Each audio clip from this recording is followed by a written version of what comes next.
Halo semuanya, perkenalkan nama saya Wahyu Nurwidayati. Saya akan menjelaskan mengenai demonstrasi kontekstualisasi perjalanan pendidikan nasional.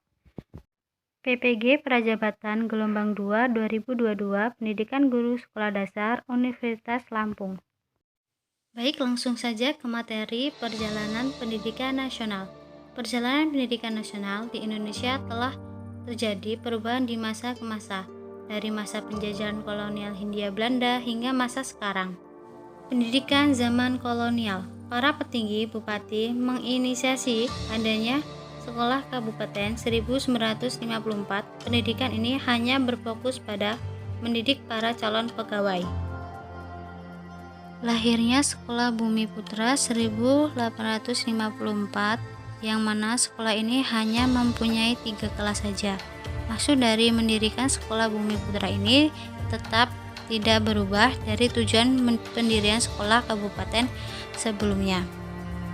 Yang mana maksud dari tujuan dari pendidikan sekolah ini tetap untuk pendidikan calon-calon pegawai negeri dan membantu perusahaan-perusahaan milik Belanda. Ditunjukkan pada orang-orang yang membantu perkembangan usaha dagang kolonial. Pembelajaran hanya terbatas membaca, menulis, dan berhitung seperlunya.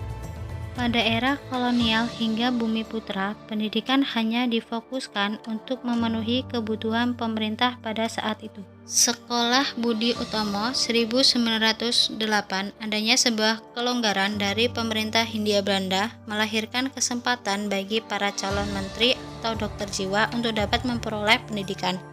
Dengan adanya kelonggaran ini disusunlah kemunculan dari Sekolah Budi Utomo. R.A. Kartini 1912. Selain itu, pada tahun 1912, R.A. Kartini memperjuangkan sekolah untuk para perempuan. Untuk selanjutnya, lahirlah Taman Siswa 1922. Taman Siswa lahir sebagai pintu pendidikan di Indonesia dalam rangka perubahan pendidikan dan pengajaran. Taman Siswa sendiri lahir sebagai jiwa rakyat untuk bebas dan merdeka dalam dunia pendidikan. Pendidikan pada masa Jepang. Saat Jepang mulai menguasai Indonesia, kekuasaan kolonial Belanda mulai runtuh. Runtuhnya masa kolonial disertai dengan tumbuhnya sistem pendidikan, di mana pada masa Jepang menghapus pembagian sekolah berdasarkan kelas sosial. Artinya, sekolah-sekolah untuk semua pribumi dibuka, sedangkan untuk sekolah Belanda ditutup. Pendidikan pada masa kemerdekaan. Jenjang pendidikan pada masa ini sudah mulai disempurnakan menjadi SMTP dan SMTA serta mulai mempersiapkan sistem pendidikan nasional sesuai dengan Undang-Undang 1945. Pada masa ini juga ditetapkan jika dasar sistem pendidikan nasional adalah Undang-Undang 1945 dan Pancasila. Pendidikan pada masa Orde Baru.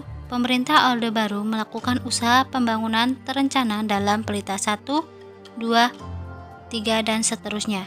Namun pada masa ini keuangan negara pendidikan masa reformasi. Pada awal masa reformasi masih menggunakan kurikulum mengangkat guru dan juga mencetak buku. Beberapa saat kemudian kurikulum 1994 diubah menjadi kurikulum 2000 dan disempurnakan menjadi kurikulum 2002. Kurikulum berbasis kompetensi. Baik, itu tadi materi yang telah saya sampaikan. Terima kasih telah menonton video saya. Wassalamualaikum warahmatullahi wabarakatuh.